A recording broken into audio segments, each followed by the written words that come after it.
discuss the Nano World. In the pursuit of the science and technology, humans are now dealing more and more with worlds not seen by our naked eyes. This is no surprise as the study of science keeps leading us beyond the world of everyday. The information we search for is always available in nature, but we need tools to harvest it. The nano world, like the other scientific principles, provides both knowledge and instrument to control the nature. At the end of this topic, we are expected to define the major potential and realize impacts of nanotechnology on science, examine the costs and benefits of social and nanotechnology, and explain the status of the use of nanotechnology in the Philippines.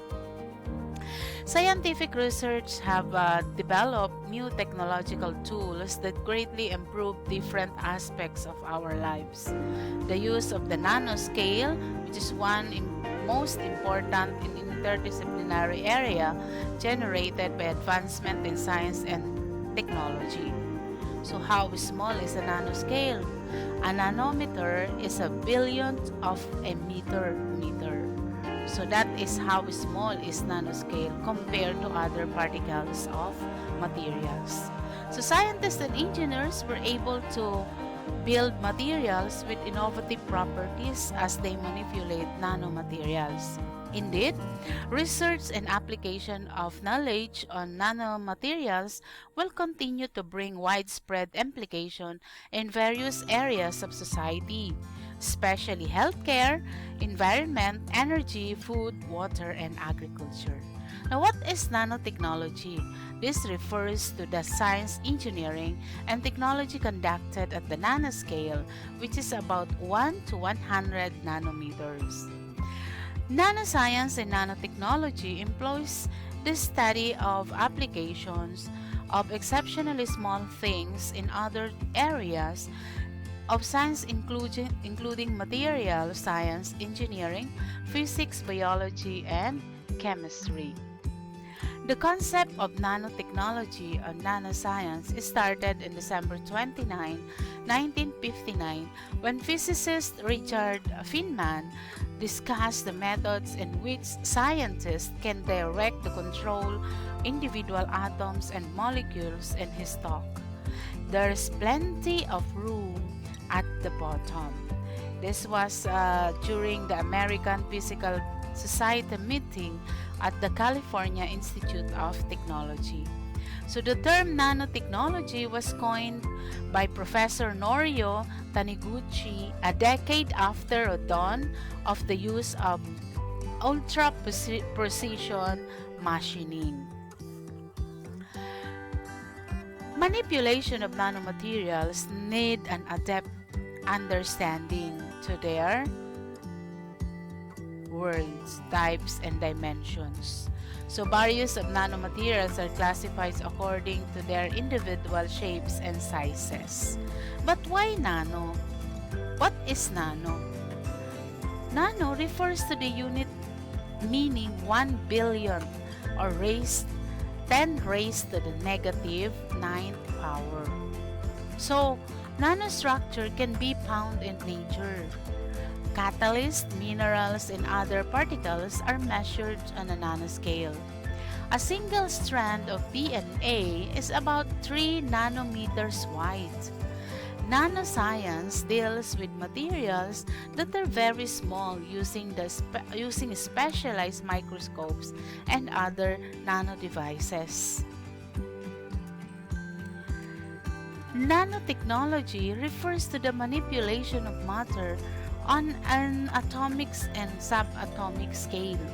So some innovation developed in this field include microprocessors and strain-resistant fabric. In the future, a nanoscience and nanotechnology progress, more breakthroughs are expected to arise in the special field of science, hopefully resolving problems in health and environment and security. Now, how to view nanomaterials? There are three different ways on how can we view nanomaterials. First, using the electron microscope. German engineers Ernst Ruska and Max Knoll built the first electron microscope during the 1930s. So this type of microscope utilizes a particle beam of electrons to light up a specimen and develop a well-magnified image. Electron microscope produce higher and better resolution than older light microscopes because they can magnify object up to million times while conventional light microscope can magnify only to 1,500 times. A scanning electron microscope or the SEM, the transmission electron microscope or the TEM are the two general types of electron microscope. So what is atomic force microscope? It was first developed by Gerd Bennig, Calvin Coit, and Christopher Gerber in 1986. It makes use of mechanical probe that gathers information from the source of materials. While scanning tunneling microscope, this special type of microscope enables scientists to view and manipulate nanoscale particles, atoms, and small molecules. In 1986, Gerd Bennig and Heinrich Rohrer won the Nobel Prize in Physics because of this scanning tunneling microscope invention. Nano Manufacturing. We have the Nano Manufacturing. It refers to scaled-up, reliable, and cost-effective manufacturing nanoscale materials, structures, devices, and systems. It also involves research, improvement, and incorporations of processes for the construction of materials. Therefore, nano-manufacturing leads to the development of a new product and improved materials. So there are two fundamental approaches in nano-manufacturing.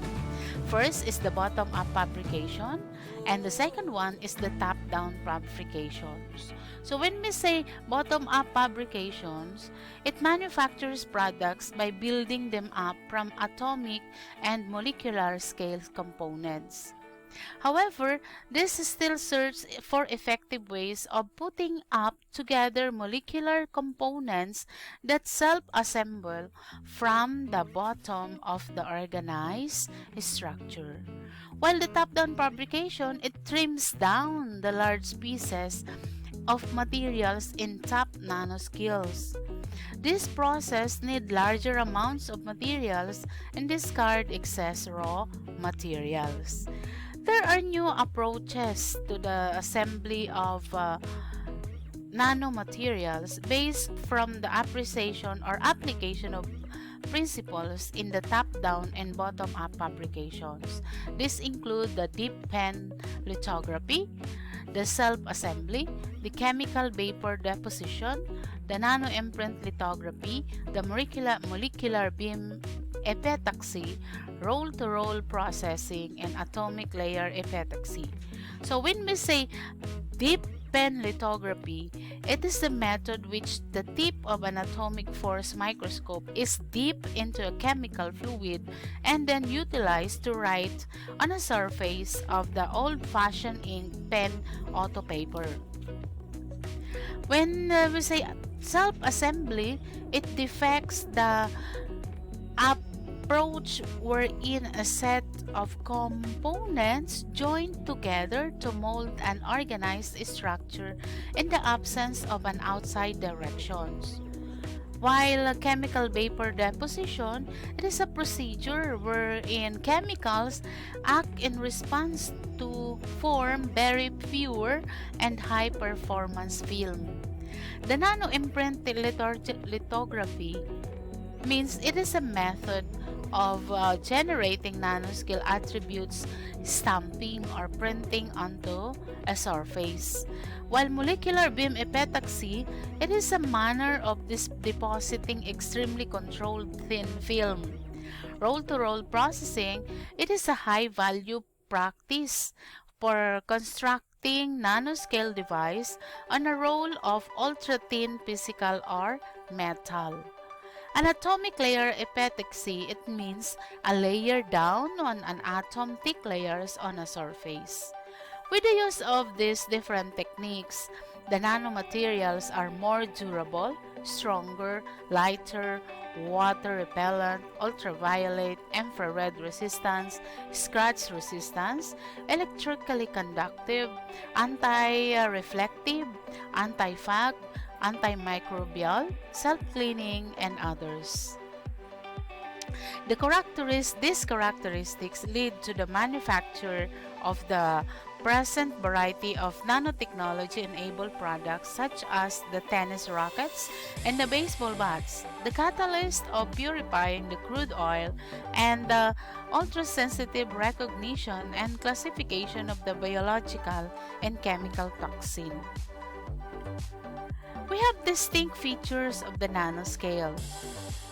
There are three different distinct features. First, scale at which much biology occurs, meaning various activities of the cells take place at the nanoscale. The deoxyribonucleic acid or the DNA serves as the genetic materials of cell is only about 2 nanometer in diameter. Furthermore, the hemoglobin that transport oxygen to the time that the tissues throughout the body is 5.5 nanometers in diameter. So an example of this is the biobarcode assay, which is fairly inexpensive approach for identification of specific disease markers in the blood despite of the smaller number in the particular specimen. Number 2 is the scale at which quantum effects dominate properties of materials. Particles with dimensions of 1 to 100 nanometers have properties that are significantly discrete from particles of bigger dimensions. Quantum effects direct the behavior of the properties and particles in this size scale. The properties of materials are highly dependent on their size. Among the essential properties of the nanoscale, the change as a function in size includes the chemical reactivity, the fluorescence, the magnetic permeability, the melting point, and the electrical conductivity. So one example of this is the nano gold, which is not only the yellow colored element we are used to seeing, but it can also appear as a red or purple. So gold electrons displayed restricted motions into the nanoscale. Particularly, nanoscale gold particles selectively builds up in tumors. So why they permit both presence imaging and target lasing or laser destruction of the tumor while avoiding damage on the healthy cell. Nanoscale materials have far larger surface areas than similar masses of larger scale materials. As we increase the surface per mass of a particular material, a greater amount of material comes in contact with another material and can affect its reactivity. Meaning, if 1 cubic centimeter is filled with micrometer-sized cubes, trillions of them, which with a surface area of 6 square micrometers, the total surface area amounts to 6 square meters or about the area of a main bathroom in an average house. When the single cubic centimeter of a volume is filled with 1 nanometer size cubes, 1021 of them, each with area of 6 square nanometers, their total surface area comes to 6,000 square meters.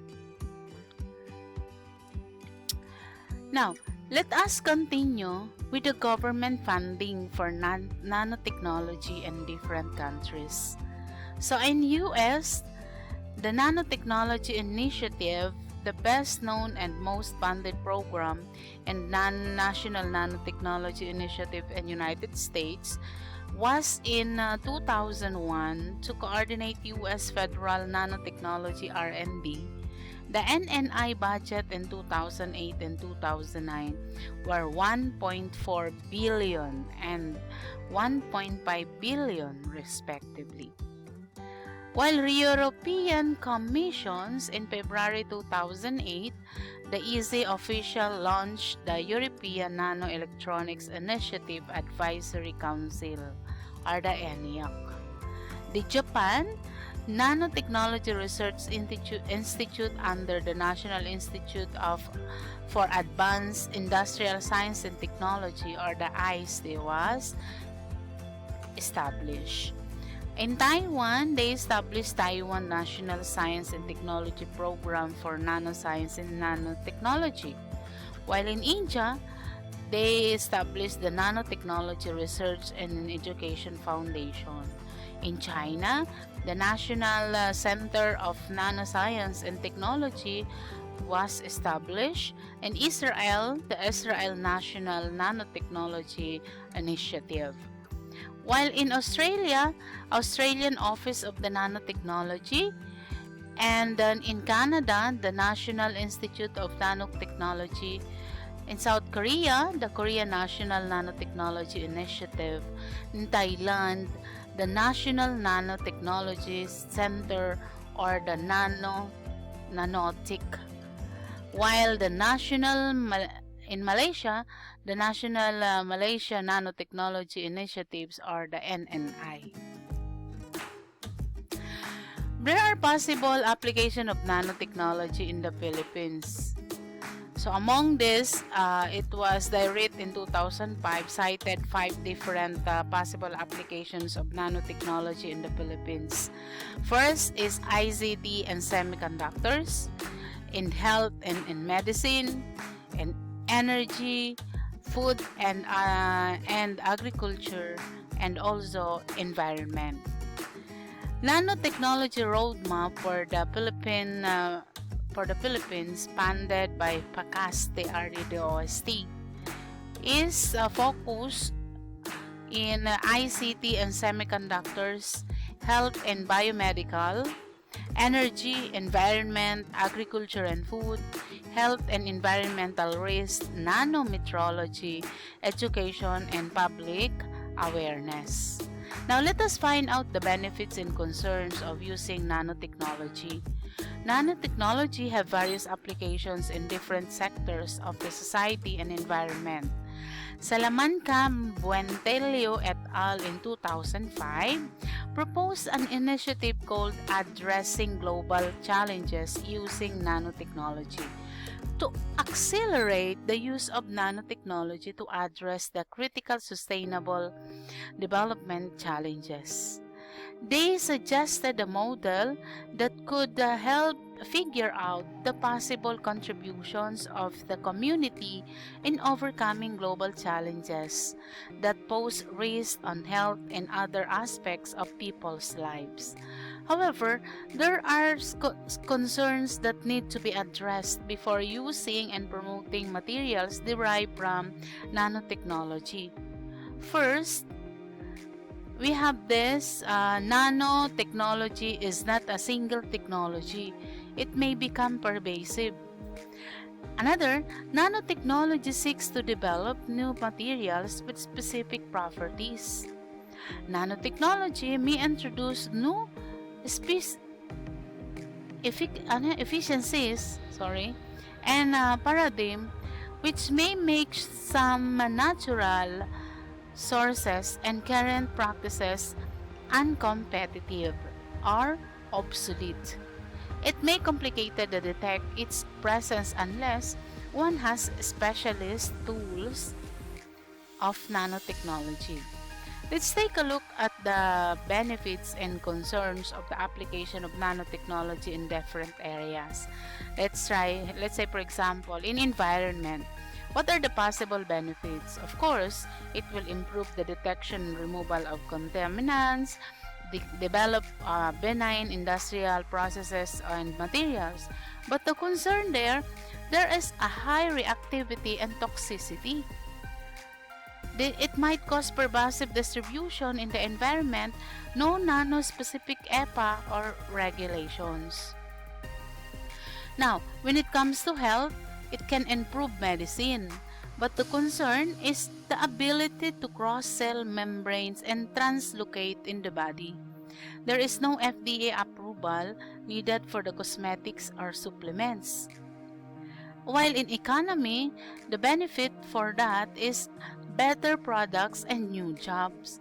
But the concerns behind it is the redistribution of wealth, the potential cost of cleanups and healthcare, and accessibility to all income levels. Now let's talk on the social and ethical consideration in conducting research on nanotechnology. University of Washington cited 7 different social and ethical consideration in conducting research on this nanotechnology. First, who will benefit from it and who won't? Number 2, for whom and what your objectives are for developing your product. Next, how will it affect the social, economic, and political relationship? Number 4, what problem is your product trying to solve? Number 5, who will have access to it? Who will be excluded? Number 6, are there dangers involved when its development? Let's say for the safety, health, and pollution concerns? How can you minimize them? And the last question, who will own it? And how can you assure access to it? Let us remember that nanotechnology is an advanced interdisciplinary field that encompasses science and technology that manufactures materials of great help to improvement of various areas in our society. But before we engage in nanotechnology, we should always remember that we need to take into considerations the social, ethical, and environmental concern of using such nanomaterials. I hope this nanotechnology would be a great help for us, but always remember that even experts, even those have advanced knowledge with regards to knowledge and of science and technology and help in improvement of having a quality life, still the main concern here is the social, are they ethical, and the environmental effect of such nanomaterials. With that, thank you so much and God bless you all.